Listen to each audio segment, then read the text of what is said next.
It's my pleasure to introduce Dr. Donovan, who will be telling us today about some of the work he's been doing here over the past several years. Donovan's a native of Kansas.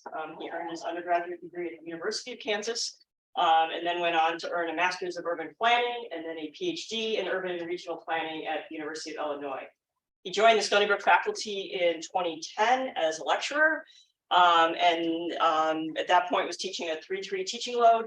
In 2016, he was promoted, or his line was converted to being a tenure track assistant professor. At that point, his teaching load became a 2-2. And he also took on the main advising responsibilities for the environmental design, policy, and planning BA, and that program has really grown under Donovan's mentorship and care. Donovan's research focuses on developing actionable research and tools to help communities deal with rapidly occurring climate change. That's what we'll be telling us about that today. He, in 2019, was named a Social Science Fellow of NCAR, the National, it's this bad for getting NCAR for this audience, but National Center for Atmospheric Research. And he also has published several articles in top planning journals.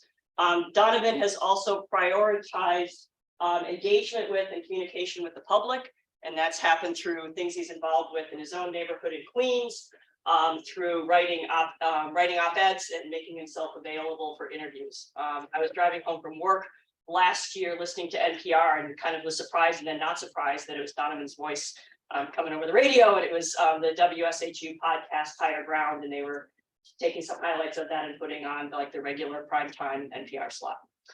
So with that, I won't cut into your time anymore. Looking forward to hearing more about what you're doing. Thanks, Kate. And Leslie Thorne was also on that podcast. So yeah, nice SoMAS representation. Thanks everybody for coming out. Do I need a mic or are we good? Okay. So some of you who know what I do, I also do a lot of research around post-disaster recovery. I've studied Superstorm Sandy for a long time, and currently writing a rapid proposal to study some of the recent disasters in Puerto Rico and Florida. But today I'm going to talk about something else, which is sort of more based on adaptation and resilience planning that I've been working on.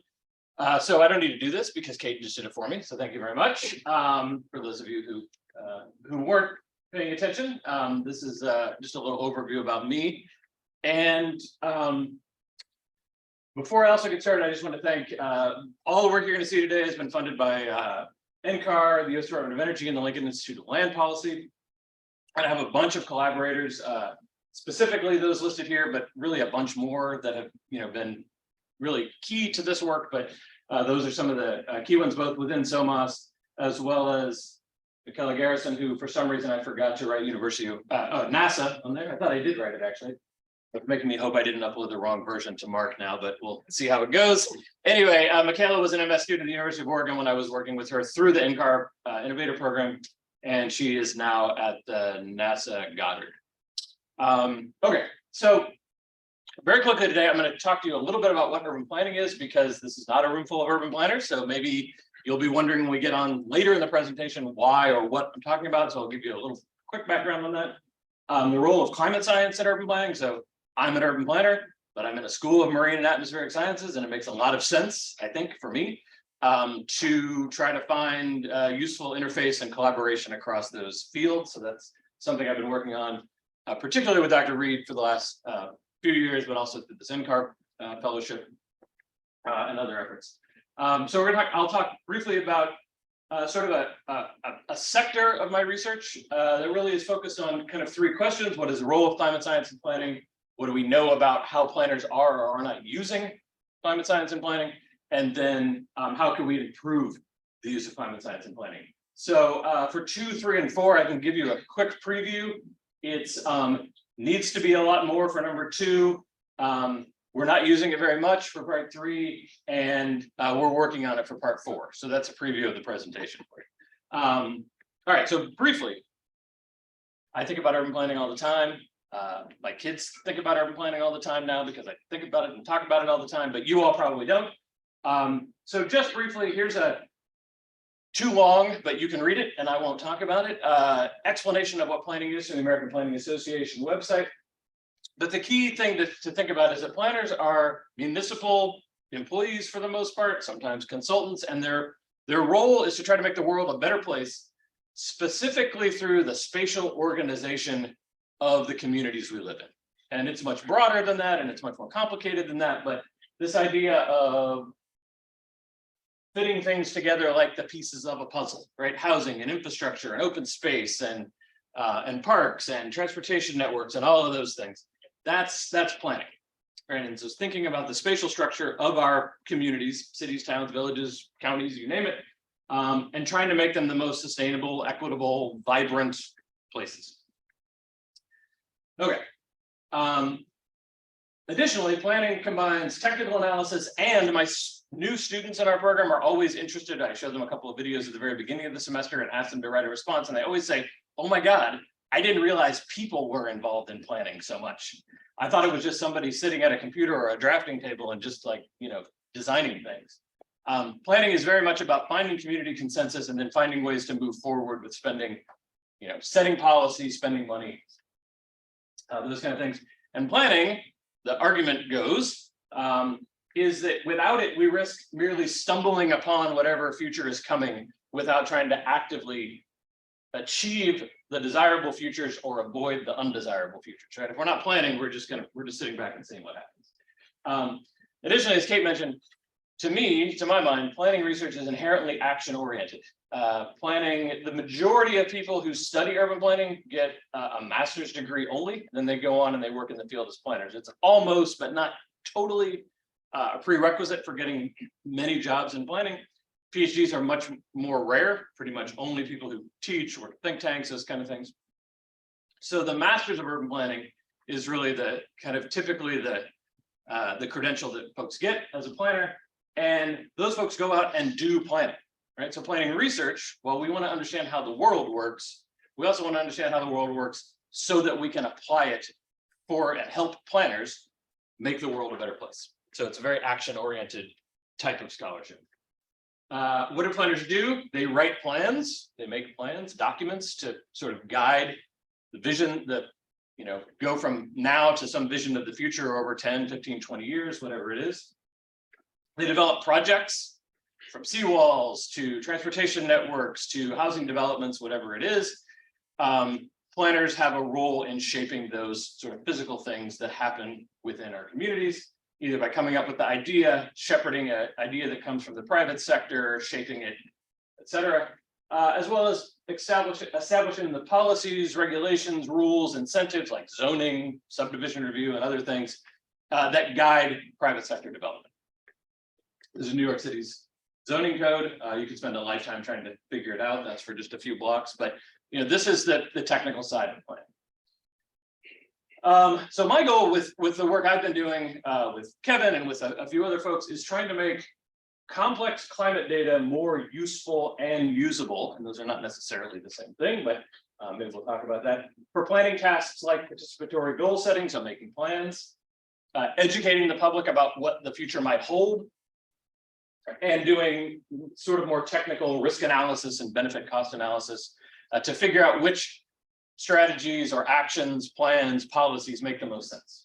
And just as an example here, why this is salient, a relatively recent town of East Hampton, I think it's 21 or 22 recent plan that they just developed. And you can see they have 4 priority areas in their plan: shoreline erosion, a vulnerable transportation system, long-term sustainability of town focus areas due to high coastal risk, and then residential and commercial property damage. So, they're really thinking a lot on Long Island and places across the country on issues like extreme events, slow onset sea level rise, sunny day flooding, heat, drought, all kinds of other hazards that communities are facing as a result of climate change.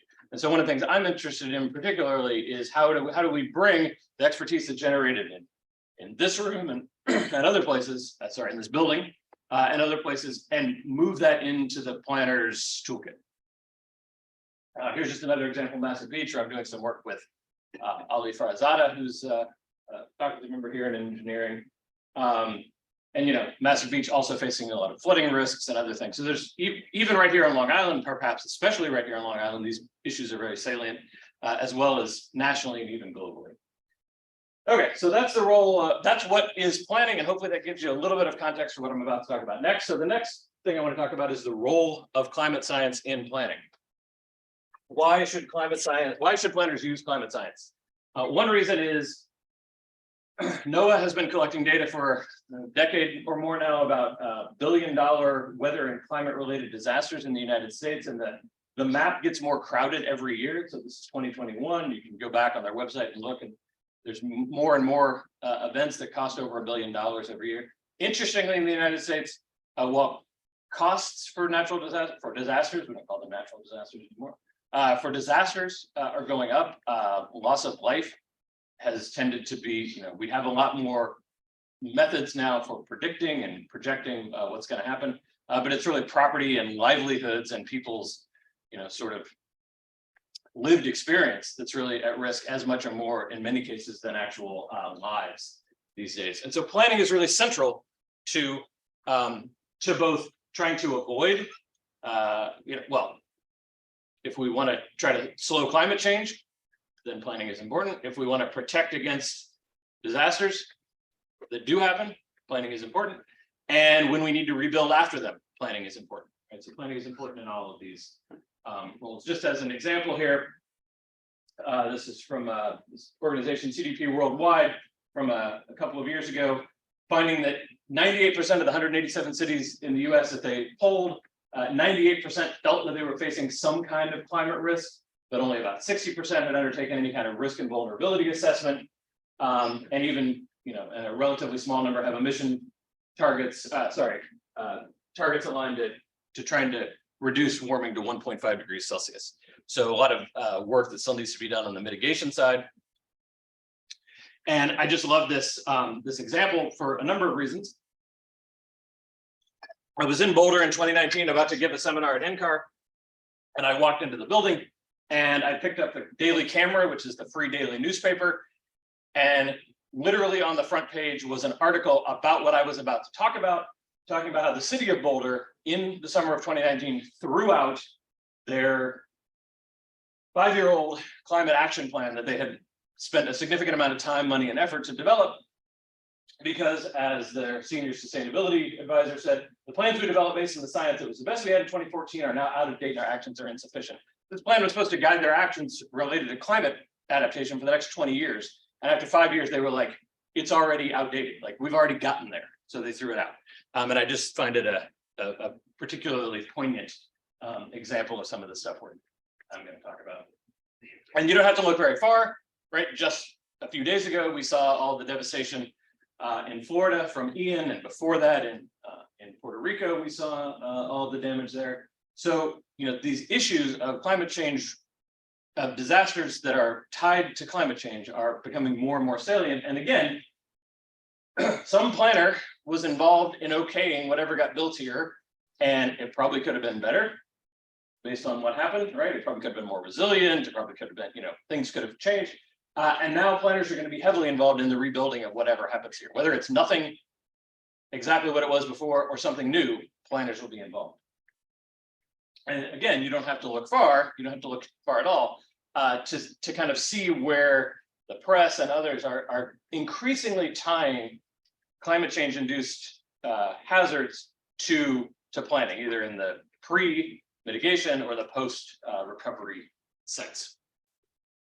So that's just an argument that planning is really, really important for communities, and even more important, I would argue, right now than it ever has been in the past. Okay, so what do we know about the use of climate science in urban planning? That was a question that I had, 3-4 years ago. I was thinking about these issues. I was having Kevin and I would get a coffee and kind of talk about some of these questions. And then this NCAR fellowship opportunity arose. I applied and was able to get that opportunity. I spent a summer in Boulder in 2019, meeting with and interviewing a lot of folks there and coming up with some collaborative projects. And one of the things I realized is I really didn't know that much about how I always thought climate science could be an important tool for planning, but I never really thought about it, as much as I was by then. So one of the first things I did, was start doing some reading. And one of the first things I realized is not that many people have studied this question, which was great for me and something I can study, right? One of the foundational papers sort of relating climate science and planning at the time was almost 20 years old. It was from Sweden, and the takeaway was that urban planners were interested in climatic aspects, but the use of climate information was unsystematic and had a low impact on the planning process. And then even more recent scholarship on developing land use change and computer models for assisting in the planning process, planning support tools. There's a big literature on that right now, right? Combining computerized models with GIS and other spatial representations of land use change. And in that literature also, one of the findings is that being able to integrate a climate signal into the change that is being projected by these models is wholly insufficient in as of 2017, right? Information they have is presented and communicated in ways that are difficult to understand and translated into common planning action. So the short story is there's just not a lot of attention being paid right now at the detail level to the climate change and its role in decision-making within planning. Moreover, when climate information is available to planners, you can ask them, well, I'll talk about that in a minute, but planners can go to things like the National Climate Assessment, they can go to IPCC reports at various websites. But typically, the way the information is portrayed, if you're not a climate scientist or a student of climate science, it might be kind of opaque, right? You can read it, maybe you understand it, you believe in it, but what does it mean? How does it help you do something at the level of the village, the town, the county, that kind of spatial scale? So even the data that are out there can be somewhat opaque. And so one of the things I spent some time doing at NCAR was talking to climate scientists, and there are some hundreds of them there, and I had coffee with or met with a small portion of them. And except for one, every single one I asked, and I said, this is fascinating work you do. What do you do with it? And they were like, some version of this answer. It sits on a server in Cheyenne, Wyoming. This server. So the thought from the science side about what it's someone else's job to deal with this, to use this information, this data that I'm creating, right? That's my expertise, that's my job, that's what I get paid for. It's someone else's job to figure out what to do with it, by and large, especially in terms of like a planning context, right? So whose job is that? Well, I think that's something we have to figure out, right? And so one of the first things I did was started reading some of the, and with my student Naomi, reading some of the climate adaptation and comprehensive plans and other plans that were produced by some of the communities in the United States are considered at the leading edge of climate adaptation and resilience planning. Communities that the experts say are doing it right. San Jose being an example. And one of the things we found was they have they have a general plan, a comprehensive plan, master plan.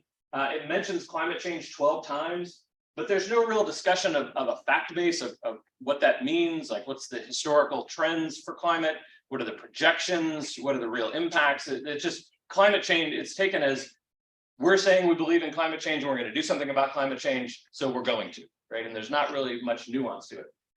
Even the Climate Smart San Jose Climate Action Plan really just focuses on reducing greenhouse gas emissions, but there's not really any discussion. There's a scientific discussion of emissions, but not of the connection to, the actual climate change or lack of climate change that is expected based on those kinds of actions. So the short story is, even the places that are doing it right are not really using a lot of climate science necessarily to underpin their benefit cost analysis and their policy development. It's good enough in most places to just say, we're going to try to address this big complex problem that we don't really totally understand. And we know these things have been shown to work, or we think are going to work in terms of reducing greenhouse gas emissions and painting roofs white and the other kind of things we might want to do. So we're going to do those things, but in terms of sort of connecting it and testing it in a scientific manner, there's not much of that. In fact, we didn't find much at all. So that was kind of our first, we did that, and so we realized that we needed to talk to planners, right? Maybe what is the truth is it's just not making it into those planning documents. But then in fact, planners are really thinking about it at a much more sophisticated level. So what we found was there are some planners that are thinking about climate change and climate science at a more sophisticated level, but we found that a lot of them said, yeah, we care, and there's a lot of tools out there, but how do I know which one is the most trustworthy? How do I know which one is the most useful? Like, it's really hard to know. I'm not a climate scientist. I've been tasked with creating this climate action plan, but I took a meteorology class in college, but I don't really, how do I proceed? We don't have the money to hire a consultant. What do I do? Communities have a wide variety of technical sophistication and money to hire consultants and work with universities and do things in-house. The variety is enormous. New York City can do a lot. They have their own version of the Intergovernmental Panel on Climate Change. Topeka, Kansas, my hometown, not so much, right? Everyone says the biggest problem is that I can't get data at the spatial scale I need. It's always too big. And if it's at the right scale, it doesn't seem at all like it's reliable. The concept of uncertainty, which is baked into climate science, is not a topic that is well understood. Maybe it's understood by planners, but it's not well understood by the two people that matter most to planners. That's the elected officials who pay their paychecks and the elected officials who sign their paychecks and the communities that they have to go out and vet these ideas that they have through, right? The average citizen doesn't really understand uncertainty, and the average elected official doesn't have time to understand uncertainty. Climate data are not baked in, to local planning processes. We have zoning codes and subdivision ordinances and other kind of processes that guide planning that are regulatory. They have the tooth of the police power in the United States, and none of them that I know of have any kind of mechanism for integrating climate change into decision-making about zoning, for instance, right? So we're starting from ground zero right now in 2022, and it's way too late. Planners are among the most visible communicators, right? Planners are the people sort of on the front lines of this, working with elected officials, working with the public, but planners are not trained as climate scientists. They might believe in climate change. They might have a basic understanding. They might be able to talk about it. They might be technically sophisticated in other areas, but they're not climate scientists, and yet they're the ones sort of talking about it. On the other hand, the climate scientists who are the experts, their role is typically not to engage with the public, right? So we have to find some kind of middle ground there. And the last problem, which is probably beyond all of us to think about today, but worth remembering, is that elected officials who ultimately sign off on these plans and regulations and other things that planners develop, they operate on the short time period of election cycles because they want to get reelected, and addressing climate change is operating on a much longer time horizon, right? So that there's a poor fit between those two. So then we realized we need to do a national survey of professional planners. So we did that. We distributed a Qualtrics survey through various American Planning Association national and chapter newsletters. It had 28 questions related to urban planners' use of climate science. It had 818 responses. We're still just now starting to parse through it. I'll just give you a quick highlight. One thing we found is that 63% of respondents to those 818 responses said that climate change is among the most urgent local planning issues, but only 19% of respondents felt that they had access to the adequate scientific expertise, either in their office or through hiring consultants or whatever, to actually address the issue. So I think you can see the mismatch that we have here in terms of urgency and capacity. We also have been starting to categorize we had an open-ended question in the survey, and just briefly, a lot of what we are finding in the open-ended response questions, except for climate change is not relevant to planning, except for that one, the rest of them correspond pretty well to the kind of summary of findings we had from those initial exploratory interviews that we did right before COVID. Here's one that is particularly interesting. It says data gathering access is necessary, but even more critical is to use it as a non-scientist. Raw data is like a library without a librarian.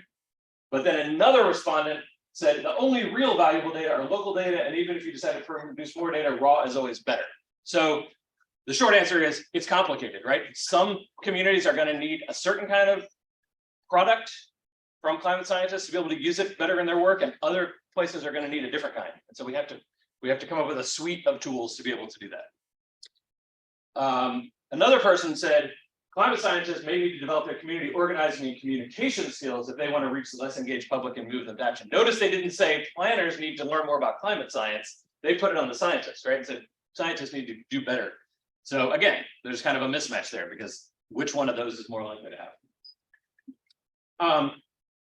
Naomi, my grad student, and I just submitted a paper a few weeks ago to PLOS Climate, where we taking some of the initial findings from our open-ended interviews and a big, massive lit review that we did, and kind of summarizing some of these issues. The three key issues that we argue in that paper that are going to be key to, or that are key to the sort of disconnect between climate science and climate adaptation planning are a lack of boundary spanning experts, right? We don't have many climate scientists who have the willingness or training to kind of do that kind of community outreach that needs to be done and work with planners even, and we don't have many planners who can talk to climate scientists. We don't have the right kinds of data a lot of times, right? It's too big of a scale or what have you. Sorry, that's the last one. And we also don't, the data that are produced by climate scientists for their needs and not for the needs necessarily of a local community. So there's a kind of three issues that will have to be, at least three main issues that will have to be addressed in addition to figuring out how to convince elected officials. So key findings thus far, climate scientists and planners need to find methods to communicate uncertainty in particular, and that's a big challenge that I'll talk about in a minute. Localized climate data is really important, and planners probably need better training in climate science, and maybe some climate scientists hopefully can also find ways to work with planners. That would be great. But planners need that education as well, and so that's another thing I've been working on. Another project Naomi and I have been working on with an undergraduate student in Libya is analyzing some climate action plans in the Northeast. So we found 461 coastal and riverine municipalities in the tri-state area, and we've been analyzing their plans for their for how well they're addressing various sort of climate adaptation needs. So far, we've done 207, still have a good chunk to go. And our hypothesis through this is that a few things that, participation in organizations like state and national organizations that focus on climate change is going to have an impact on their attention to climate change and their plans. The political leaning will be important. Population size will correlate with adaptation action. And then tying it more closely to climate science, also that experience with an extreme event, or having had a neighboring community with experience that has had experience with an extreme event, will be important indicators of whether they have undertaken some climate action or not through their planning processes. So just briefly, we're scoring them on a 4-point scale. We have, so far, there's a lot of communities that aren't doing anything, and then a range of communities. And again, we're still in the midst of this, so I just put these together quickly without really doing any correlations. But you can see that there's a lot of communities here, over close to half of those we looked at, I think, that have not done anything really in terms of, there's no evidence in their public-facing planning documents that they're even thinking about climate adaptation, really. There is a lot of attention being paid at the local level to joining these various organizations to provide capacity to do more adaptation planning. That's at the state level and also the national and international level. This organization, ICLEI, is an international organization. Almost all the places we've looked at so far are actually members of their state programs. They're all coastal, of course. And it's an incredibly small sample, but the members score tends to be much higher than the non-member score, which is not surprising. Similarly, it does appear that we were right, no surprise. The political leaning of the county that they're located in tends to seem to have some connection to whether communities are engaging in climate action or not. But again, we have a lot to go on that. Population size is a little more. We'll have to see where we have to decide what population size where we set up the brakes or not. One thing that's a problem in here is New York City was part of this. New York City's doing a ton and they're huge, so we have to figure out how to account for that because most of the rest of the communities in the sample are relatively small. And so what Naomi is working on literally today, perhaps, is working on putting a lot of climate data, net CDF data, into GIS in order to be able to do some analysis that we want to do based on experience with extreme events and climate adaptation actions. And one of the biggest challenges we're finding is, while NetCDF is natively supported by GIS, and NetCDF is what climate scientists use, and GIS is what planners tend to use, even though the two are supposed to work well together, it's actually a very technically difficult process to do something like that. And so that in and of itself is is going to be a useful innovation to be able to come up with some ways and document ways to use NetCDF data in GIS. So Naomi's working on that literally right now. So how can we improve the use of climate science in urban planning? So far we've done this survey, we've done a few interviews, we've analyzed a bunch of climate action plans, we have a bunch more to go, trying to understand, are planners using climate data? What are they using it for? What data are they using? What are the barriers to using it? So now we have to think about how we can do. I think what's important is to figure out ways to, sort of the next step is, once we know, and we already have a hunch, right? Planners aren't using climate data the way they need to be, the way they should be, the way they could be. How do we do it better? Oh, sorry, I'm going to leave that in there. I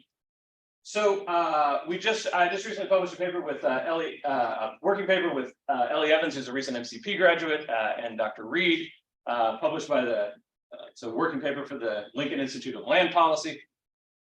It's basically kind of a handbook for finding and using publicly accessible, high quality, gold standard climate data that might be usable for and useful for urban planning purposes. You can download that if you're interested. That just became available a couple months ago.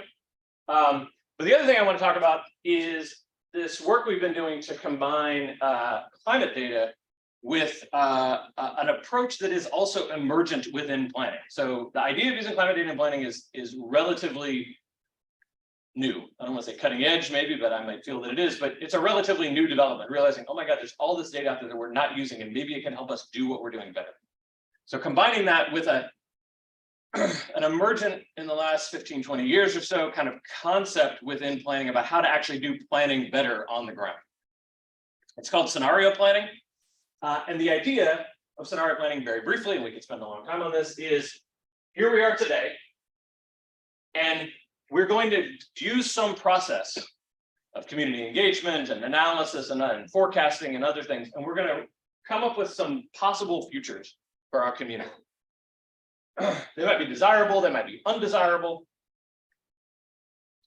They might be realistic, they might be not realistic. I think I have a slide on that anyway. But then once we have some of those futures established, we work with communities, we talk to people, we do surveys, we have focus groups, and we figure out what the drivers would be that would create a future number 1 versus 2 versus 3, maybe ABC would be better. And then we use this called backcasting, and we think, okay, if this future is possible, what are the things we need to do today? If that's 20 years in the future, what are the things we need to do today to either avoid the things we want to avoid or try to attain the things we want to attain? So it's a way of trying to sort of quantify and bring some rigor into a process of creating a vision for the future and trying to work towards it by actually being a little more analytical. Not just saying, well, we would love to be a community with, rivers of chocolate and lollipop trees. How are we going to get there, right? You're saying, okay, how would we do that? What do we need to do today to get to that future? Nobody liked my joke. So scenarios, as planners use the term, and it's different than the way climate scientists use the term, are plausible, desirable or undesirable, likely or unlikely, and normative or predictive or both. So scenarios can be anything as long as they are the future. And no matter what they are, whether they're desirable or undesirable, likely or unlikely, You can look at them, you can think about them, you can analyze them, and then you can sort of think backwards and think, okay, what do we need to do in order to achieve or avoid that given future? It helps illuminate the drivers of change. That's the idea. Yes, Levi. Sorry to interrupt, but Yes. how is that different than the way climate scientists? To me, that seems the same as how we use scenarios and think about the future scenarios. If I answer that question, I'm going to run out of time. Okay. Can we discuss it later? We'll talk about it later. Okay, thank you. I have another question. I have an answer, but it might be a 15-minute answer, not a 15 minute. At the same time, there is a lot of research being done, or there is research being done within the climate space, the climate science space, that is recognizing some of the limitations of how climate science has traditionally been done. One of the suggested approaches is something called storylines. Theodore Shepard has been a leading proponent of this, and it has a nice overlap. So this is coming from the climate science world. We have urban planners talking about and futurists talking about scenario planning, and the two actually are not so far apart. The idea of storylines is that when we talk about how we're going to deal with climate change in the future, maybe instead of just using statistics, maybe we use prior events that have already happened, and we develop quantitatively or qualitatively storylines that lay out how those events unfolded. So we can then have conversations with local communities about what were the drivers of those hazardous, extreme events would be where storylines are most useful. So again, it's not a prediction. Not unlike scenario planning, it's not a prediction. It's a story about a synthetic story about how an event unfolds that we can then look at and try to understand how we could intervene to prevent it next time. Typically so multiple plausible futures, you see there's a lot of overlap here, even though they don't call it scenario planning, there's a lot of overlap here. So, trying to think where I'm going to cut, because I probably will not. I'll already run out of time, Levi, even if I didn't answer your question. So another thing, some work I've been talking with another NCAR collaborator with, that is Michaela, who's now at NASA. Her thesis work looked at the role, she was studying hypoxia in the Pacific Northwest, but she was very interested in, and it was really captivated Kevin and Naomi and I, interested in the use of narrative and the 3-act narrative structure as a way to facilitate what her research calls narrative transportation, or the process of being lost in a story to elicit more complex emotional and empathetic connection and overcome cognitive bias. In other words, to be able to talk to regular people about climate science, about climate change in a way that gets them to put their biases aside for a second and think more about their own lived experience and see if that motivates them to action or interest in climate science in a way that's different than being confronted with sort of more, sort of raw statistical data or, kind of neutral, quote unquote, accounts. There's something missing from that slide. This is from Michaela's work, where she basically argues that analytical information processing is slow, rational, and effortful. That's the way we traditionally do climate science, right? The IPCC and other things. Whereas experiential information processing, or narrative information processing, is more automatic, intuitive, effortless, and emotional. And when you're talking about dealing with a public who may be skeptical or not skeptical, trained or untrained in climate science, maybe this is a better approach. So that was what her thesis looked at. With her lens was hypoxia. To engage and persuade audiences, to get them to talk about climate change, to get them to be more open to adaptation efforts, those kinds of things. And stories, as opposed to sort of facts, can communicate human experience, evoke emotions, are more immersive, and they reduce the psychological distance of the person who's being engaged, elected official, member of the public, what have you. So, so here would be an example of a more analytical information processing, right? You can read that, it's pretty dry, pretty straightforward, it makes a lot of sense to scientists. Maybe it doesn't make as much sense to a non-scientist. As opposed to, sorry, there's actually, I think it's the projector here, there's actually some missing color here. But so one of the things that we're working on is trying to combine this idea of scenario planning and storylines and narrative, and develop ways to talk about prior extreme events with communities that have experienced those extreme events, and using those narrative stories to sort of unpack drivers and open up conversations about potential adaptation efforts. So this is a conceptual example from Michaela's work that we're trying to emulate using extreme events instead of, in her case, like I said, it was hypoxia, using GIS story maps to do that. So the other innovation that we're trying to combine here, and then I'll show you on the next slide, is using some of Dr. Reed's attribution methodology to come up with ways to talk about these, and Levi's, to come up with ways to talk about these prior events that have already happened. In this example that we're using in the work we've been doing, it's Hurricane Irene. People already lived through Hurricane Irene, right? So can we walk them through Hurricane Irene through telling a story about it and adding some quantitative data, and then get them to think, how would Hurricane Irene be different in a warmer world? That's kind of in a nutshell, right? How do we think about combining quantitative and qualitative information in a new way to get people to open up and expand the way that they're thinking about climate change by kind of getting to their emotional core a little bit.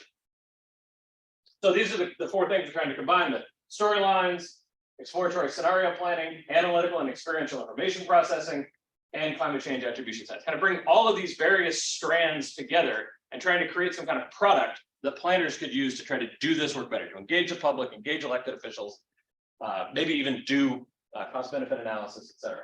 So we've been, like I said, we've been using Irene for this right now. We're literally in the midst of this right now, but we're using Irene as an example, which dumped about 10 inches of rain on Harriman in 2011. And so, what we want to do, what we're working on developing, and we're going to work with Dr. Klein from political science here on campus, and we want to develop a set of ways that we can communicate essentially the same information. And then we want to run an experiment where we test it and see which of them change people's opinions about climate change and the information they ingest about climate change in various ways. So one way would be to use a kind of very straightforward, typical scientific outputs that Kevin's lab comes up with, like this, right? Climate scientists might display rainfall rates, for example, as opposed to maybe more of a narrative or storyline structure. One way to do that would be to come up with ways to compare sort of A/B, a Hurricane Irene versus a Hurricane Irene in a warmer world. So this would be still more technical, but maybe more user-friendly way. This is using GIS dashboards to do this. So basically kind of dumping into one interface all kinds of information about Irene, and then Irene plus 1.5 degrees, for instance. Right. And would that be more useful to engage people in a conversation about the potential future risks from a storm like Irene than maybe a more kind of classic scientific display? Another way that this is directly building on Michaela Garrison's work, is developing GIS storyboards. If you've ever seen a storyboard, remember the New York Times, and you have those articles where you scroll through and pictures and maps and text kind of come up. Developing some kind of interface like that would include both quantitative and qualitative and narrative data to talk about experiential, an experiential, synthetic but experiential story about Hurricane Irene. Would that get people more interested or less interested in talking about climate change versus some of the other climate change adaptation versus some of the other approaches?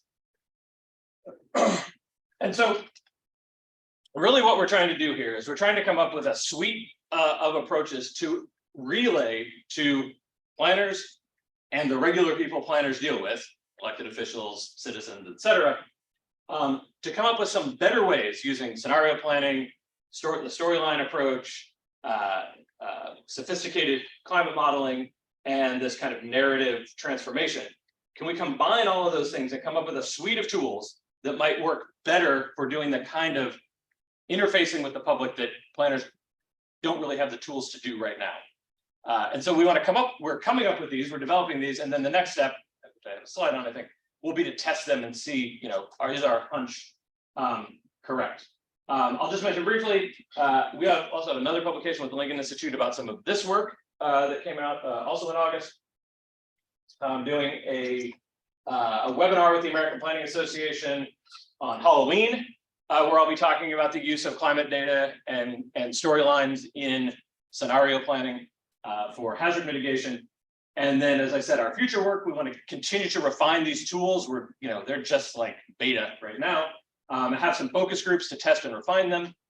Then we want to work with Dr. Klein to run some experiments where we would show some planners, maybe some members of the public, students, different versions of these tools that are displaying essentially the same data, but just in very different ways, and see if they have differential effects in terms of how they, perceive afterwards, the utility or the necessity of climate adaptation. And then in the future, the next step, working with folks at NCAR, working with other collaborators, would be to try to even bring in hydrological models and land use change models into Kevin and Levi's work in order to make an even maybe more useful planning support tool for urban planners, kind of a desktop tool for doing scenario analysis with some of these tools. Last but not least, I will just remind you, just because it is literally 1 year ago today, October 7th, this article was in the New York Times about how New York City desperately needs, and there has been essentially no action since, desperately needs some kind of more aggressive climate adaptation strategy, because clearly what we're doing is failing. 13 people died in basement apartments in Queens during Ida. And that was, this article came out exactly a year ago. So it's just a good reminder that there is an enormous importance for this work. And it's a lot, and there's not many people working in this space, which is great for me, but also terrible for me. So I'm very excited about it. And maybe some of you might be interested as well. Please talk to me if so. And I think that wraps it up for me. So if there are questions, and if none, I'll talk to Levi about it. All right.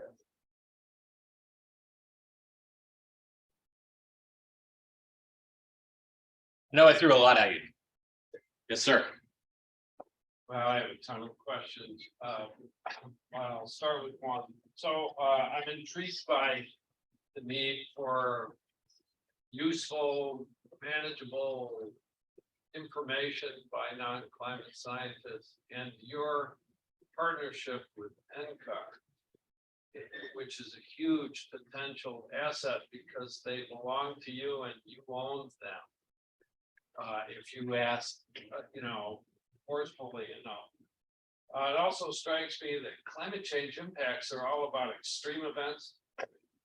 And, the impacts of extreme events like extreme heat, flooding, extreme winds, etc. NCAR should have the ability with models and existing data on, the geographic frequency of different types of extreme events to produce something like maps of probabilities across the United States of various types of extreme events that people can understand and look at the probability that, we're going to be ravaged by fire in the next 20 years. And do I, the mayor, feel lucky, or should we take action? Our cities and municipalities, do they have that kind of information? And if not, is that an option for, working with NCAR to produce really useful material, like whether people are really comfortable seeing weather maps, can they see probability maps for extreme events, or anything else that is about what are the chances that my community is going to be flooded, and what do I do? So I think there's a few questions embedded in there, and I'll try to answer a couple of them briefly. One question is, do communities know that NCAR exists or that this kind of data exists? And the answer, probably no. That's, we're going to try to turn this working paper into some other kind of public-facing, more public-facing document through the American Planning Association or something. But just cataloging all of the various sort of gold standard climate data that are available freely to anybody who wants it we were finding things that none of us even knew existed. So how would a planner know? Maybe not. You know, this is hopefully a step in the right direction. NCAR is one of the 22 sources listed there, right? I think on the question of could NCAR produce these kinds of maps, for instance, yes, is the short answer. Whether they would be useful in the current state of the art way that information is currently relayed to the public, I think is a much bigger question.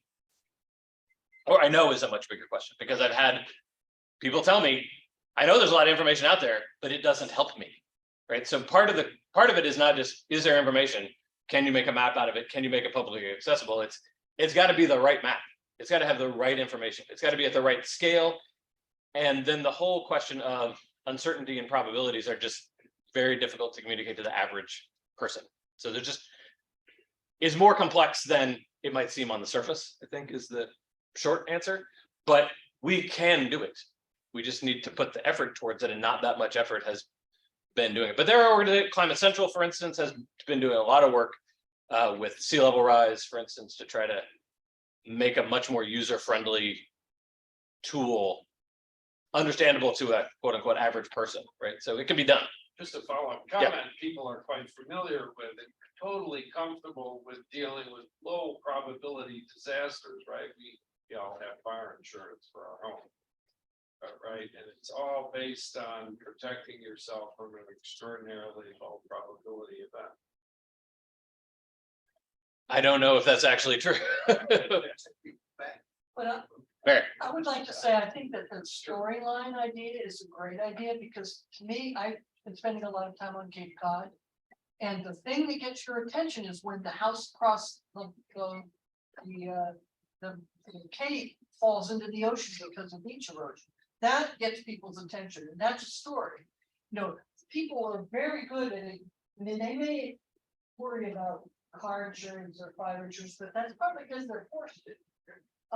I don't think that people in East Hampton have not been worrying about beach erosion for 50 years. I've been at Stony Brook, and houses have been being threatened by storms on the South Shore of Long Island for a long time, and there are a lot of people who are fighting to prevent you know, things planning to change so that they can't build the houses right where that, you know, they're going to fall into the ocean eventually, but they're not going to happen in my lifetime, or, you know, it's 100-year flood and we just had one, so why do we worry about it? Right. And so, I mean, in a nutshell, that's, you know, to put it another way, that's kind of what we're trying to do, is sort of try to use both quantitative and qualitative ways to sort of break through that wall, so to speak, right, and get people to think creatively. Shep, the other thing I mentioned is one of the first things someone told me when I don't remember who it was. I think it was a guy from the Met office, actually, when I was at NCAR, was talking about probabilities, and he said, you know, just think of it this way: does the average person know what it means that there's a 50% chance of rain today? Right? Ask 10 people, ask 10 regular people what it means. People on the street, what a 50% chance of rain means today, and you're probably going to get 8 or 9 different answers, right? What that means. So this is you know, communicating those uncertainties and probabilities is not, it's not as simple as just being accurate. Okay. I'm monitoring the Zoom questions. Oh, thank you. Edmund saying, I have a question about equitable planning. I reviewed a number of papers talking about adaptation and mitigation, and the data they use for economic analysis is usually insurance loss. It seems that insurance loss is clearly biased towards rich communities and not as much towards the lower income communities. Are there ways to overcome this bias? Oh, Edmund just opened up an enormous can of disaster recovery worms. Yeah, I mean, that's a huge piece of this whole question. I mean, it's another lecture, right? But being susceptible to a disaster from a physical sense is very different from being susceptible to a disaster from an economic or socio-demographic sense. And that is something in the United States that our federal policies and our planning take very poor account of, right? So people who have the means to have insurance, people who have the means to self-mitigate, people who have the means to rebuild out of their own pocket or even pay for a hotel room, they have a very different experience with an extreme event than someone who doesn't have access to those means, right? Even if they live on one opposite sides of the street from one another, their experiences from the same impacts can be completely different. And so one of the things this work in Mastic Beach, for instance, that I'm doing with Ali is very much trying to address that kind of question is, what are the, in terms of mitigation and adaptation, are there different ways to go about it in communities of higher need versus others? So there's so much more to say on that topic. So another hand over here. Oh, another Kate. Actually, Kamasima wanted to ask a question verbally. remotely. Oh. Kamasima? How do I do that? Oh, he does. Can you hear me? Yes. Yes, so Donovan, thank you very much. This was really illuminating. And I have two questions. One, you stated that we have three pieces here, three elements. We have the lawmakers, we have the planners, and we have climate scientists. And you seem to have addressed the issue of communication between the climate scientists and the planners, but you've left the people who make decisions, who decide where money goes. Do you have a reason for that, or was it a matter of convenience? That's number one. Number two is, I'm wondering where you were when we were trying to build the climate change major, because I think this is a good opportunity to try and build a major that will fill this need of people who understand climate science and who understand planning. I'm done. I thought I was there, but maybe I got left off an email thread. I don't know on the second one, Kamasima. I'm going to a meeting next week, I think, about it. So about the major. And yeah, I would have plenty more to say on that. On your other question, Kamasima, can you hear me? Yes, I can hear you. Okay. I think I've already bit off more than I can chew, and elected officials is not my expertise. I'm a planner. I can talk to planners, and I think planners are the ones that are going to have to be central to talking to decision makers, and we can empower them with the tools and the language and the information to do that. But maybe Ruben Klein would have something different to say about that. But I think starting with planners is it's an important place because A, that's my entry point. B, planners have that dual role of dealing with both elected officials on the upside and the public on the other. And so they're kind of an important kind of fulcrum point. And so I think empowering planners with these kinds of tools is the right entry point for me. Does that answer your question? It does answer it. I'm not satisfied because if you are talking to the foot soldiers and the decision makers are not connected, it's gonna take a long while. Well, a lot of those decision makers will be different people in 4 or 5 years. So that's another challenge, right? Yeah, we'll get Ruben Klein on the case. He's the political scientist, and maybe he can help. But no, I agree. It's a real issue. But the elected officials of tomorrow are the general public of today too. So that's another way to think about it. I don't know if he's looking for you, but Steve has been sticking his head in the door a couple times. Check. Yeah. Anyone else?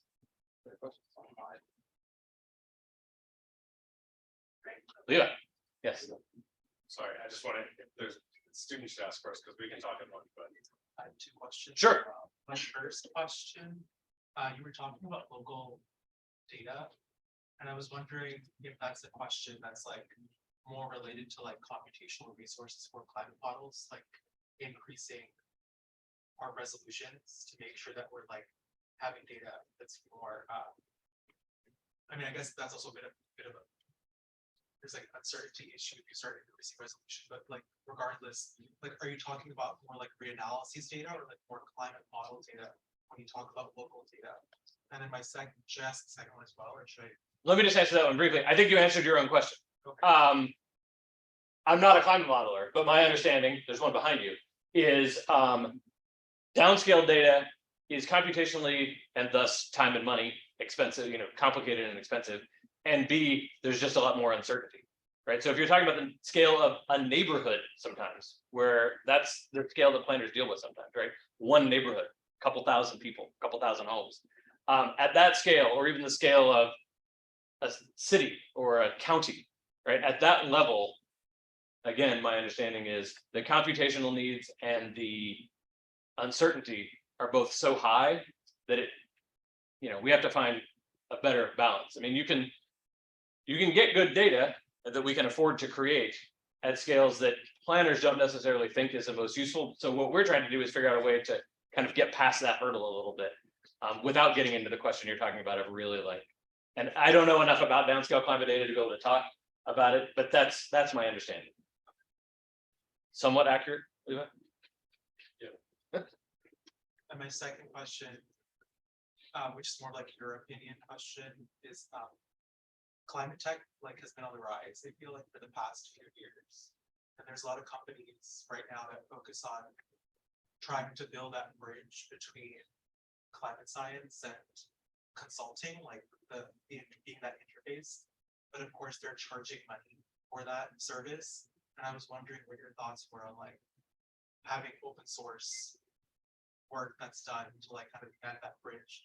What is your opinion on that work and the fact that there's that's the work, right? To us, that's the most important. When we first started this project, the whole kind of conceit was, or when we first started talking about this project, was New York City is gonna be okay.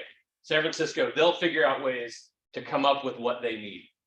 But the smaller communities, coastal communities on the New Jersey shore, coastal communities on Long Island, communities in the Midwest facing heat and drought related issues, right? They don't have the capacity, technical or financial, to do some of this kind of work. So can we create tools that are scalable, that are transferable, open source? Yes, maybe you have to partner with a local university in order to have, build some of that capacity, but could we create methods, systems, concepts that could be transferable to any place at no cost, especially for those lowest resource communities? Now, sometimes there are low resource communities that are actually high income, right? They just don't have much in the form of local government structure because they're very small. But often other times those low resource communities are also communities of high need, right? So then they're kind of doubly, to Edmund's point. So yeah, to us, this is why we work with NCAR and Department of Energy. I mean, we're trying to come up with tools that are, freely tools and approaches and concepts that anyone could adopt for any site, right? As opposed to needing to go and hire McKinsey or whoever, right, to do it. That's a great question. Adam. I thought it was a great presentation.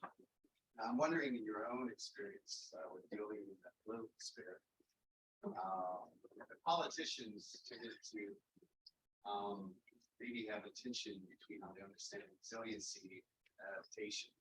Like resiliency is perhaps being tough on the border front, building bigger and stronger, as opposed to adaptation as something that is more flexible with the actual changing times, perhaps somewhat like I'm not sure of the name. But yeah, actually like building back away from, let's say, the shore. Is there, in your experience, is like a tension between resiliency and adaptation? How they understand? I think so, and I think it depends how you define resilience. And trust me, I've looked. There's not a single definition of resilience that everyone agrees on. Probably the closest is, systems that bend but don't break. Right, so it's not necessarily about being the strongest. It's about being flexible and bouncing back and whatever. We could get into a whole conceptual argument about what that means. But so resilience, I think, is physical and social. Right? That there has to be an economic and a social system that is also resilient, so that when damage does happen, you can rebuild easily, but you prevent as much damage as possible through both mitigation and adaptation. Right? It's a more many-headed beast, I guess. But every community looks at what that means differently. And that's one of the there's a mantra in planning, every problem is local, every solution is local, right? Nothing is, you can't do the exact same thing anywhere that you did someplace else. So that's part of the challenge here is coming up with a framework that can be applied in many different contexts in an infinite number